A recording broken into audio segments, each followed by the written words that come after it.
Welcome, everyone. I am so glad you're joining us, and I am thrilled to introduce you to our speaker today. Tina Zion is a fourth generation intuitive medium and internationally acclaimed educator. She is globally viewed as an expert in mediumship, intuition, and she is a first place gold award winning author. She teaches internationally. She has so much to share with us today. Tina, I'm so glad you're here. Thank you so much. I am so happy to do this with you. I love it. So thank you so much, Joy. Yeah, well, when I read your bio, and we haven't met, so it's such a pleasure to be in your presence and learn from you. I was really struck by fourth generation intuitive medium. What was that like growing up in a family that was already intuitive, talking to deceased people? Paint the picture. What was that like for you? Well, I'm actually fourth generation on my mother's side because I spent a lot of time with my great grandmother until she passed when, I was about 11 years old or something like that. And she was a very active, intuitive, and medium. She did card readings for people and things like that. And so it came down to that generation on my mother's side, and that's the four generations. But on my father's side, my grandparents were very active in the spiritualist church, and they did sessions for people and they attended the spiritualist church. So on my father's side, it came through too. Now, you would think that we would all seem, I don't know, different or something. But in fact, it rarely came up about us all living in an intuitive way. We never talked about it as little kids. Our parents didn't say anything about it. If we said that my sister or myself or my cousins, if we ever perceived a deceased person, it was just so normal and considered so normal. It was no big deal at all. Nobody hardly even responded, except they'd want to know, well, what message did they have for us? Was the message just for you? Or did they say anything about me? Some of the family members might say. And if we perceived, I would perceive a spirit of a farmer back behind our barn. And so I wasn't afraid. I just watched him. I didn't have sense enough as a little kid to ask him questions or anything, but I just watch him stare out across his fields. And so I would just mention that, the next day that, I saw this farmer staring out across the field behind our barn. Did you? Did you? And so it was just so normal that we didn't grow up. And I really want to make this point. We didn't grow up thinking anybody had any gifts because truly, this is one of the things I teach.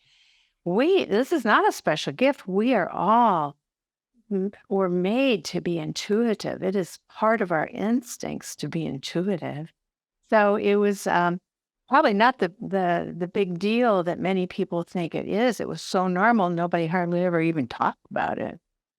Well, you make a really important point right off the get go here. It is normal, and we're all born to be intuitive.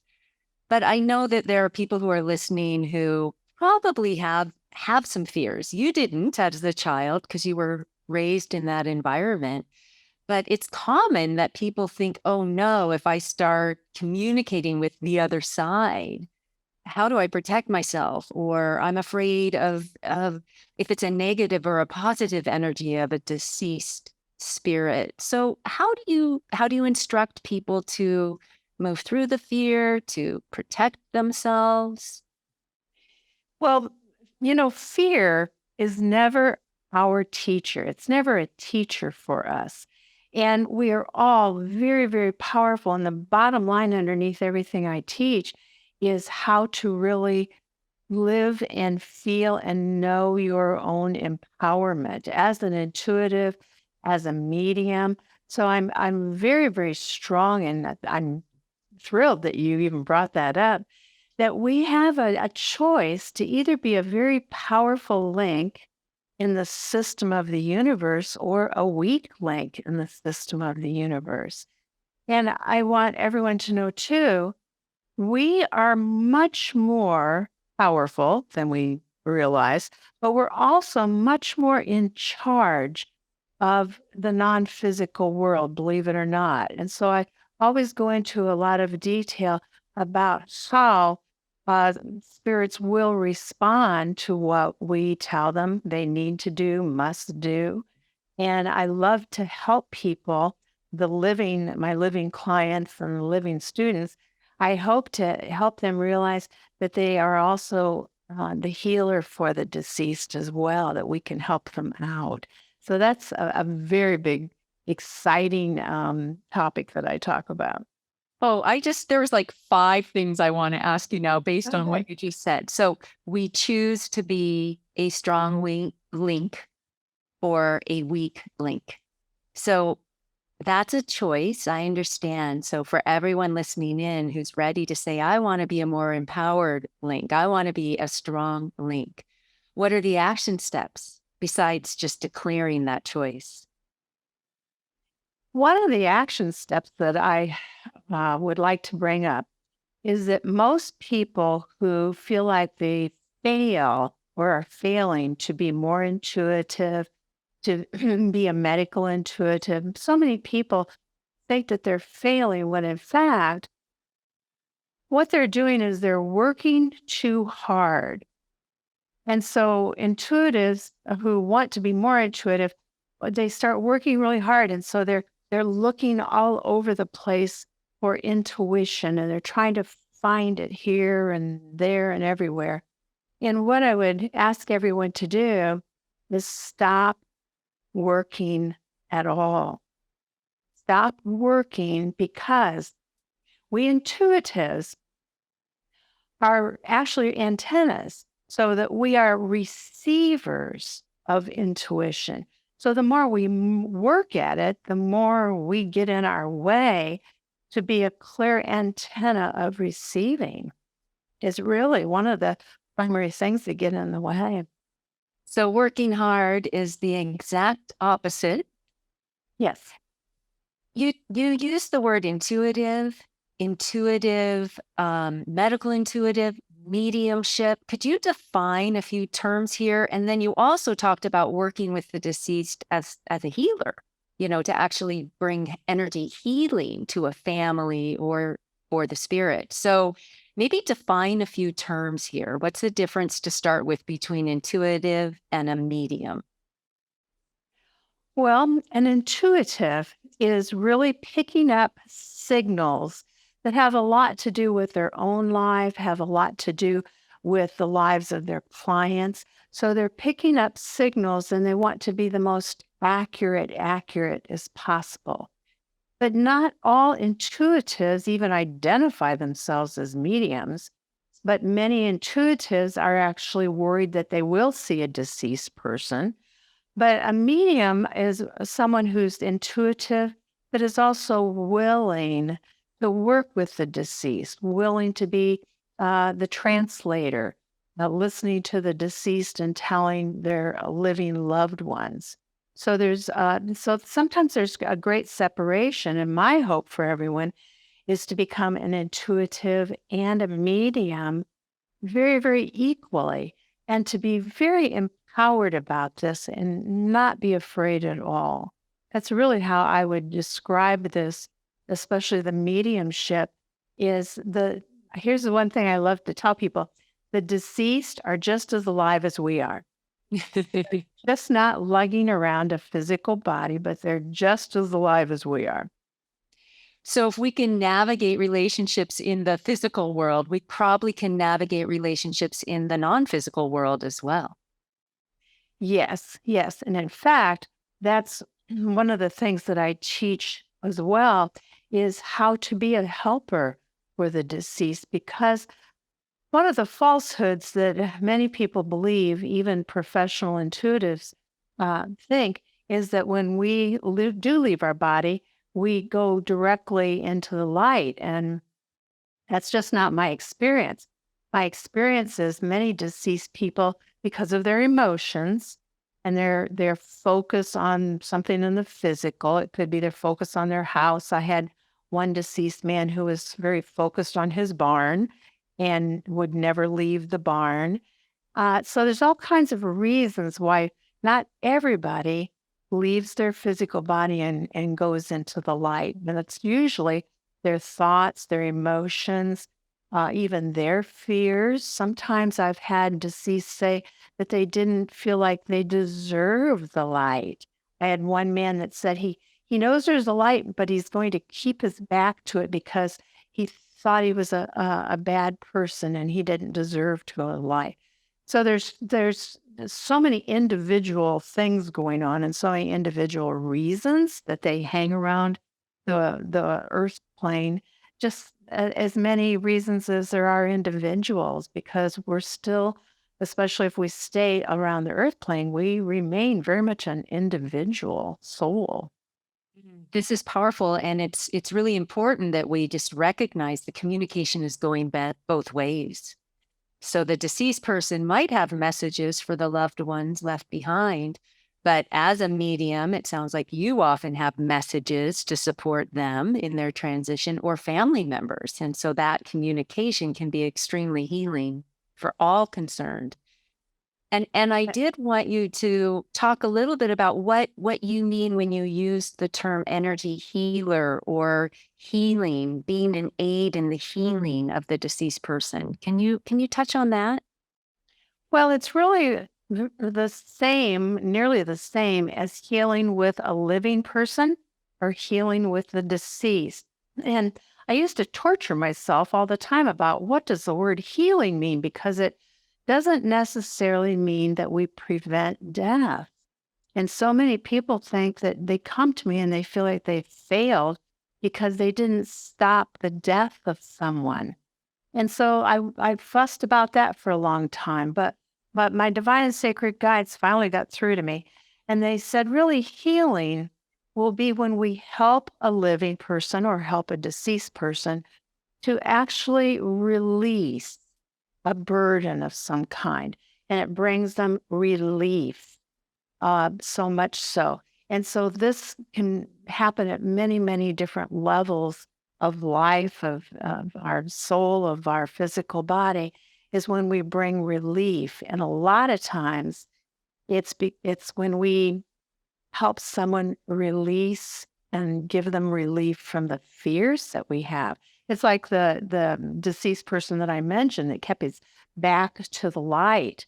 See, he was so afraid that he wasn't good enough to go to the light, so he hung around here. And that was I've never heard another deceased person say that. So see, it's still very, very individual. So, if someone is experiencing a loss of a loved one, or even a friend lost a loved one, and they want to be that link to the person, the deceased person on the other side, are there any other I mean, we talked about being an antenna. We talked about claiming, yes, I'm ready. I choose to be a powerful link. Are there any invocations or prayers or ways that people can become more receptive to hear or to see the messages? Hmm. Especially from the deceased, I think you mean. So, Yeah. yes, many times the deceased will come to us in dreams. And I tend to tell people if they're coming to you in dreams, it's usually because they've been trying to get through to you during your waking time and they can't quite get through to you. But they do come to us in our dreams because we're more open. We're not so shielded and guarded. But I'd ask everyone to notice if your deceased person, their name just pops into your mind all of a sudden, or if suddenly you're doing the dishes and all of a sudden you think of your deceased person. They are there. And I always like to tell people to take that pop of information. See, if suddenly they pop into your awareness, they're truly there. And many people see spirits with their eyes open, but most of the time, even me, I guess I'm pretty good at this. And even I usually see, well, probably 75% with my eyes closed. So I'd ask if they pop into your awareness, just take a moment and pause, maybe close your eyes and just get a sense of the location of them around you. And you will just feel that there is a certain location that they arrive around you. And then another real important thing I want to share with that is they will never look as solid as you and I look right now because they don't have a solid body. So I want people to look for an impression about that person. So the location, and then sense the impression of their form, their sound of their voice, that kind of thing, and take the pop of words that come into your mind because that's telepathic communication. And that's a primary way they speak with us. And that's the same thing with our guides, too, is a telepathic communication and also images in our mind's eye. I had an amazing experience when a dear friend's mom died, and I was really close to her. And I wasn't asking to be in communication with her, but I was just remembering her and feeling so much love in my heart. And I heard these words. And she said, "Tell everyone to pray every day. And if they don't know who to pray to, have them pray to the most loving part of themselves." I had never heard that before. It sounded exactly like this woman.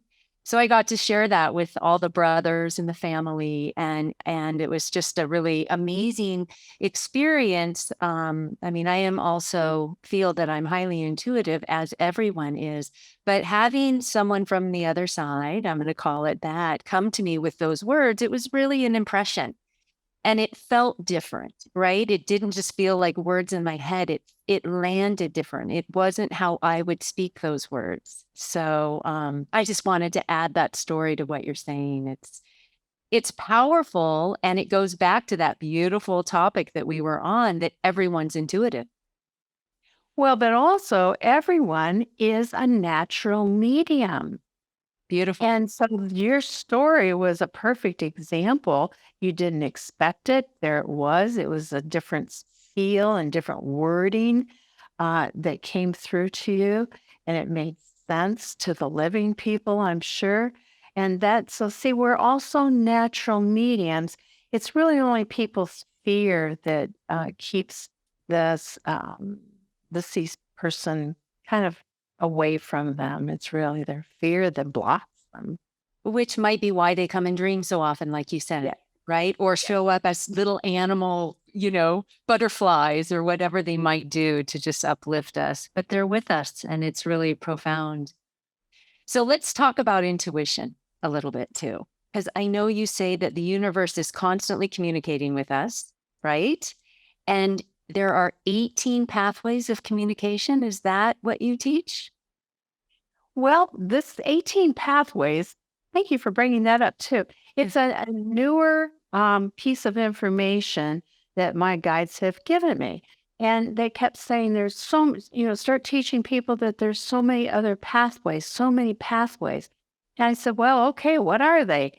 And so I started to write them down, and they're simple things because they're really part of the world around us. So, one example of the 18 would be listen to the little children, especially when they start to talk, no matter what age that is, and up to around the age of 6 or 7, because around 6 or 7, they kind of stop talking about the spirit realms that they came from.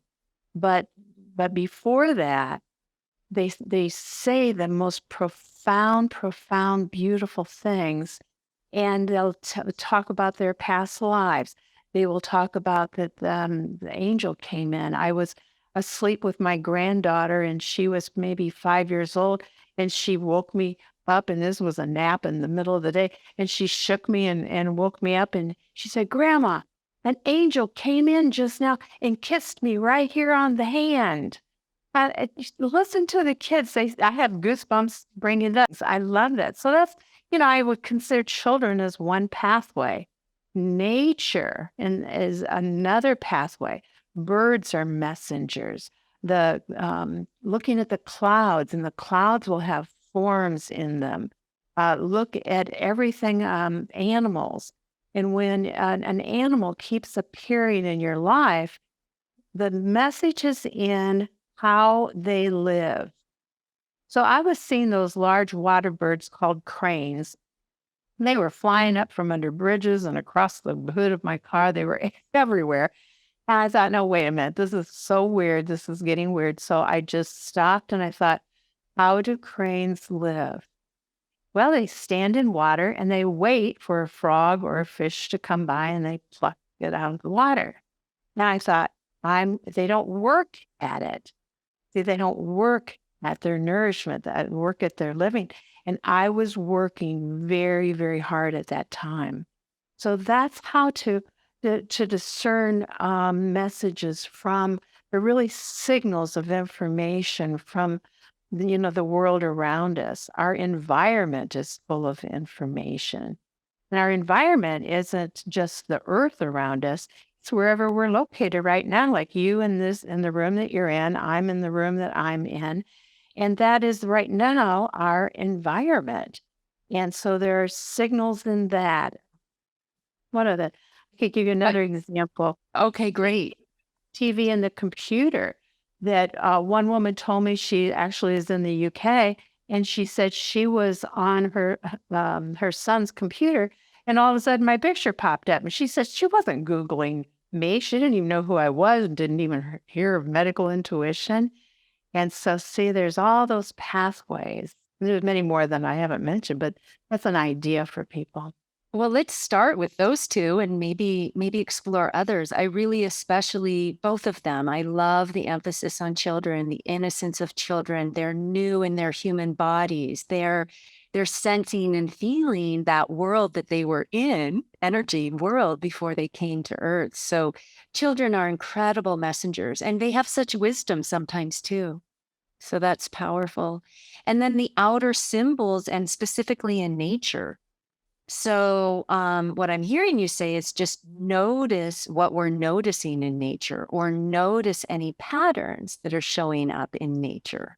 Notice what we're drawn to and learn from nature because it probably has a message for us. Yes, because there are no accidents. So even in an accident, there are no accidents. But I looked out the window recently and there was a massive coyote. I actually thought it was a wolf. And so there was a signal in that. So everything is information. And again, I want to emphasize to people, do not work at it. I think one of the things I teach really is just to help people notice the very, very subtle. You just notice the subtle things around you. Notice that you see something in the clouds. That's one of the pathways to receive information. Just notice. And especially things that repeat, like my story about the crane. Look for things that repeat in your life around you. It could be numbers. That's another pathway. I had an experience when I ended a relationship and I dropped off this beautiful being who had been a partner for some time. And I got in the car and I found myself on Willow Drive. And I noticed I was on Willow, which the willows learn to be flexible, right? Strong and flexible in change. And a couple days later, someone said to me, Joy, I got the message you should take the Bach flower remedy Willow.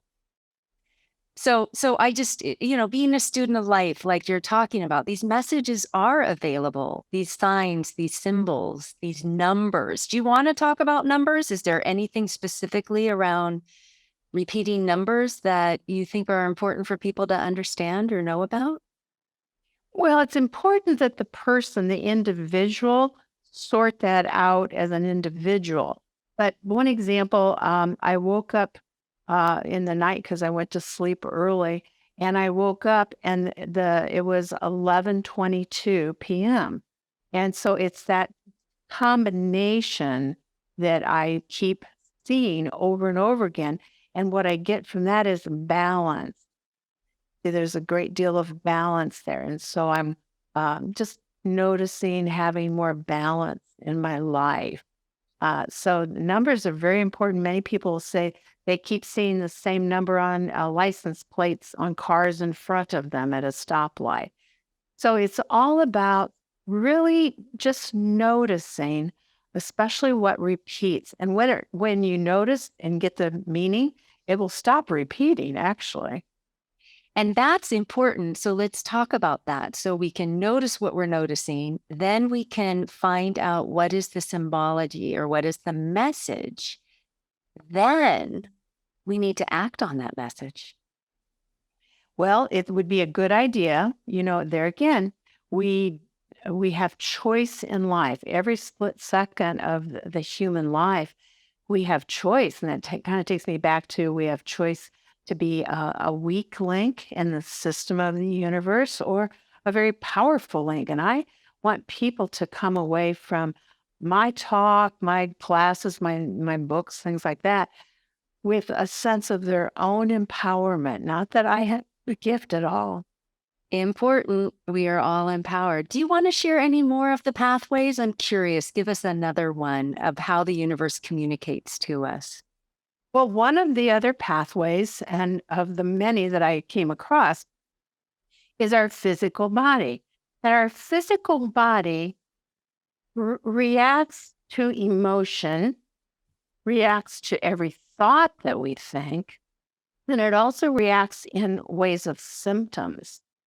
And so, for example, if you are choked up, if you are wanting to express more, then something might be like a little glitch in your throat like that, and take that as a signal.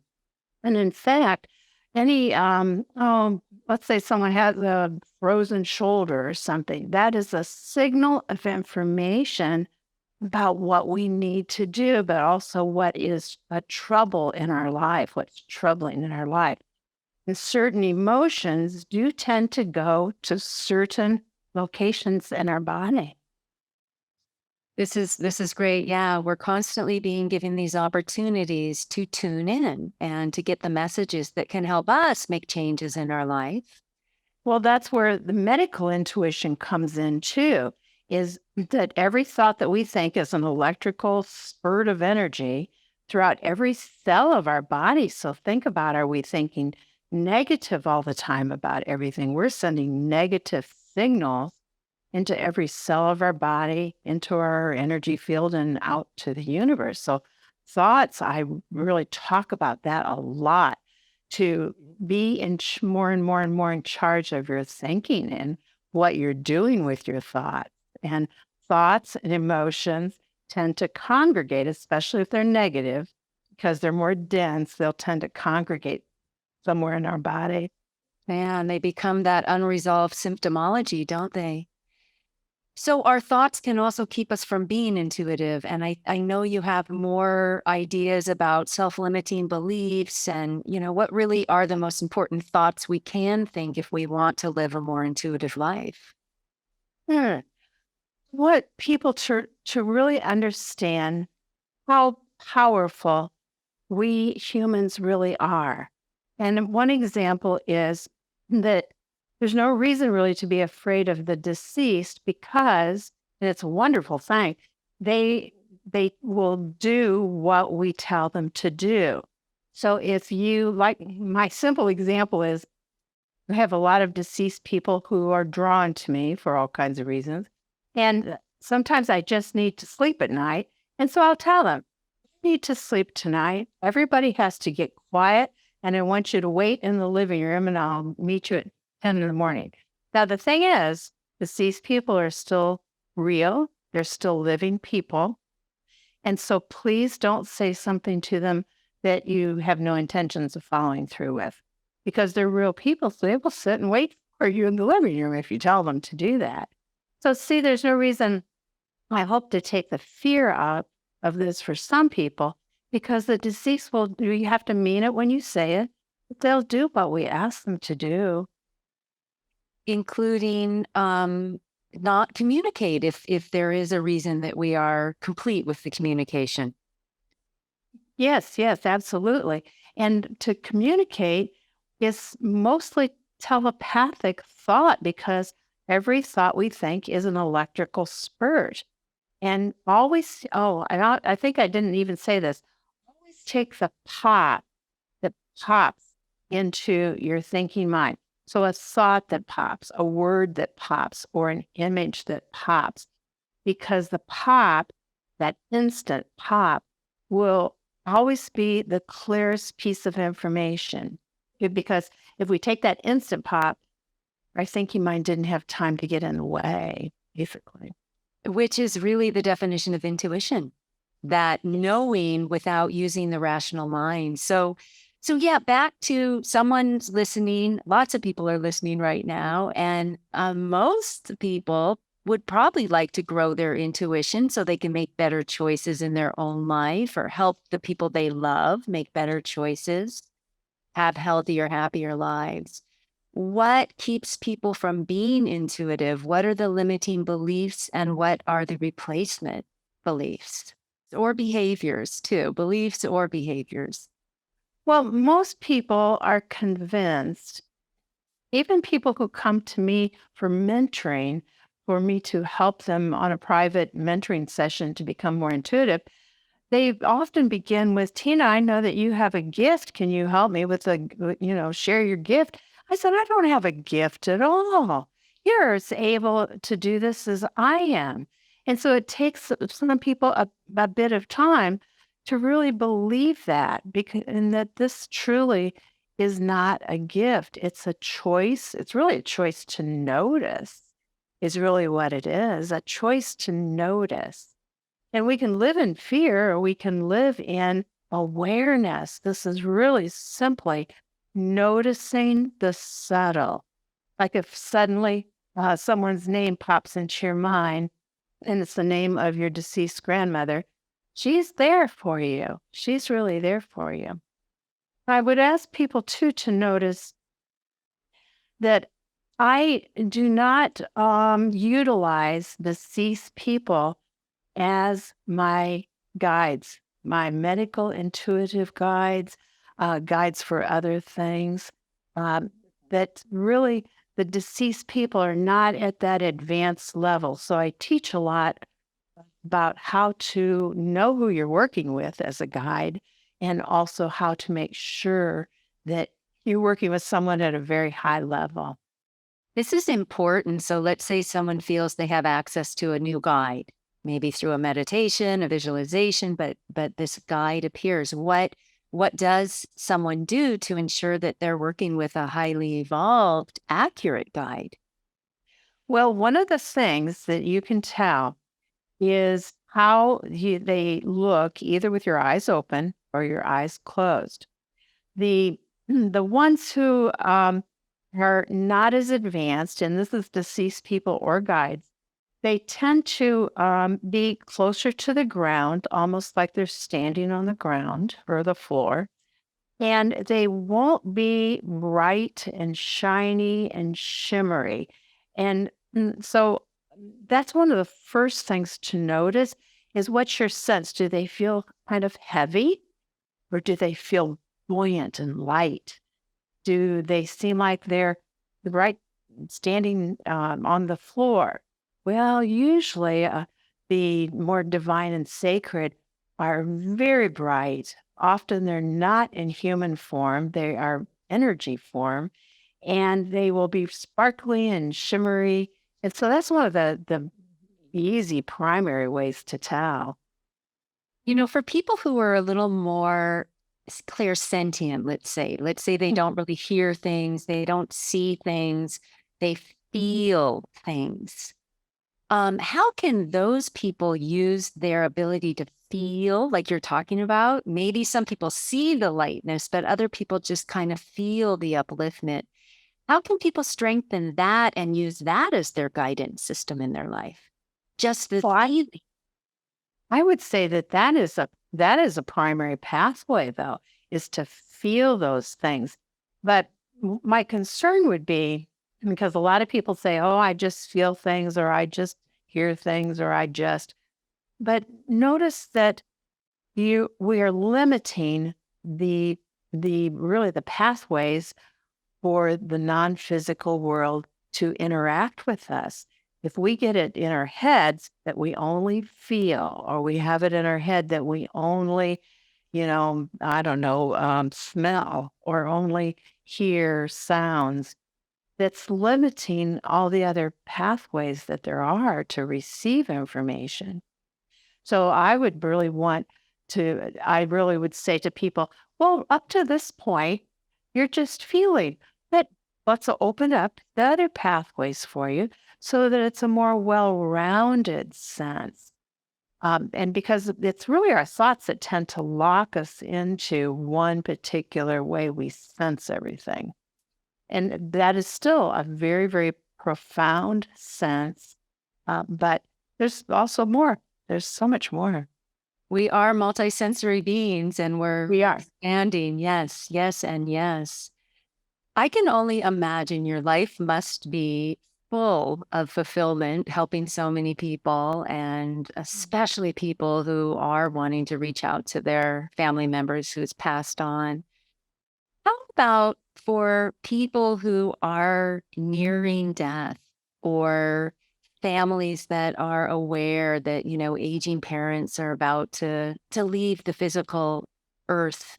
Is there anything that families and friends can do before death to shore up that telepathic communication so that when someone dies, there is that link? What would those things be? There would be many things I could say to that. That even if someone is in a coma, we'll say that they are no longer conscious or talking, that they're so close to death. Been scientifically proven that we still hear everything. And so we still please talk to them. It's like my grandmother.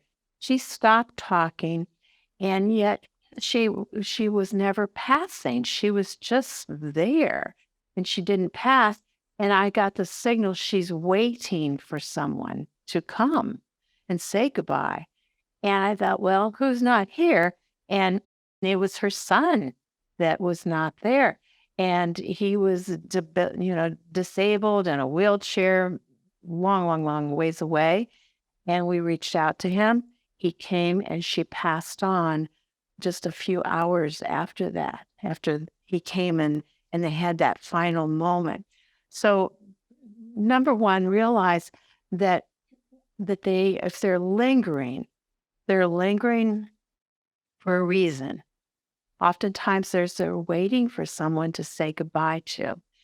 Now, a lot of people don't realize it, but there are now death doulas.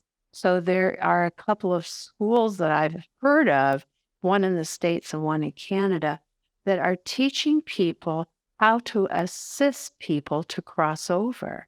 And that's one of the precious, precious, precious things that we intuitives can do is we can assist people in their time of releasing the body. And so I've been very honored to be that person for someone multiple times. And it's a beautiful thing. It's just a beautiful thing.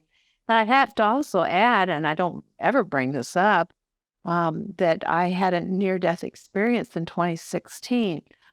I was I was elated when I left my body. I was so happy.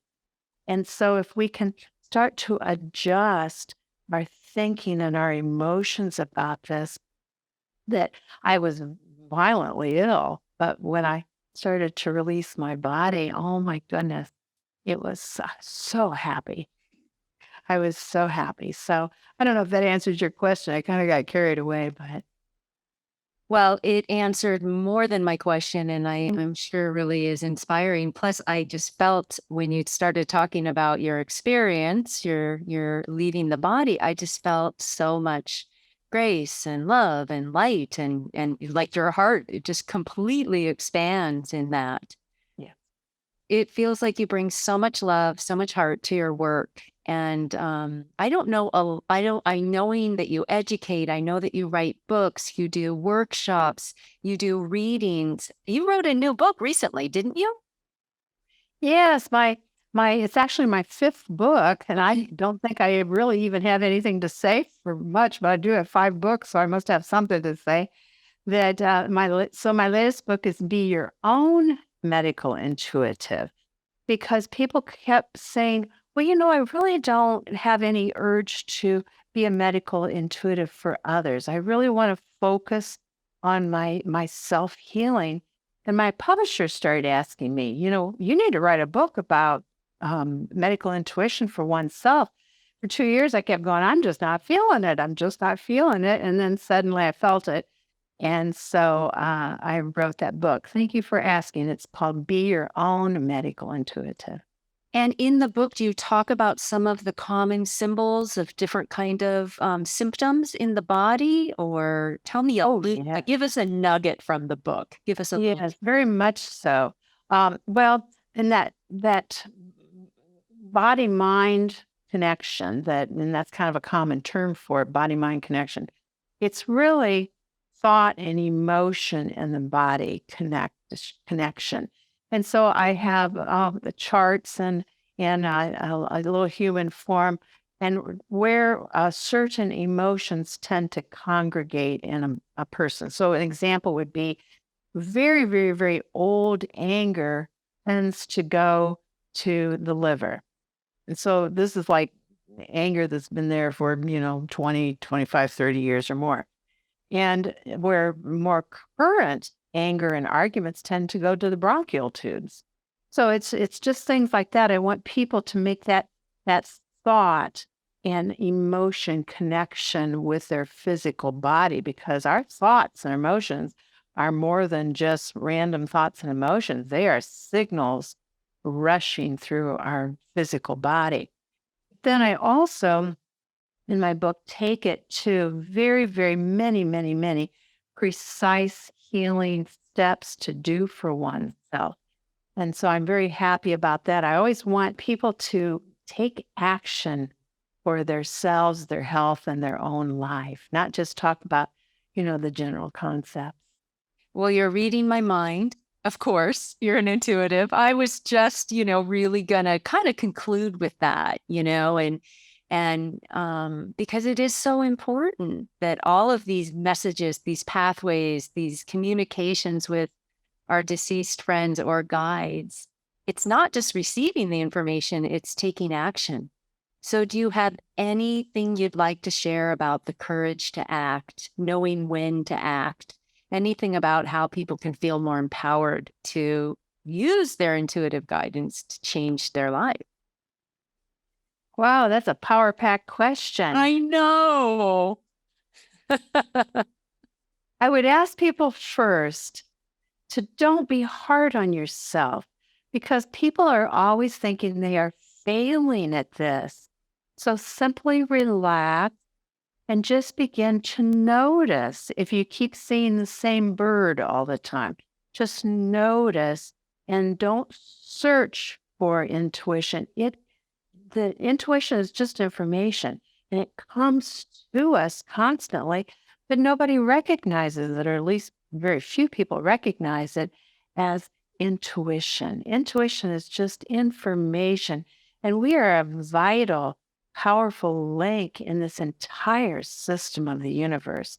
And that's what I want people to take away from this, if nothing else. Really, they are capable and they have these abilities. And I'm thinking back to your story about the cranes. So you got the message to not effort so much, to not work so hard for your nourishment. So then what was your taking action step when that happened to you? My action step was to stop taking so much action. Because if you think about it, the crane stands in water, which is always a symbol of emotion. They just stand still and are just there and present. And then life comes to them. And you are a living example of that, huh? Most of the time. I sure hope so. Yeah. Wow. This has been graceful. This sure didn't feel effortful. Do you have anything you want to leave the listeners with? You are a natural, every single one of you, and there's nothing to be afraid of. Beautiful, beautiful. Tina, wow. We covered a lot of bases. Lots to think about, lots to integrate, and lots of great action we can take from everything you shared today. This has been my honor. Thank you for being here, Tina. Thank So, you so much. Oh, thank you so much. Thank you. Thank you. yeah, and everyone listening, what a great session. Thanks for being a part of the summit.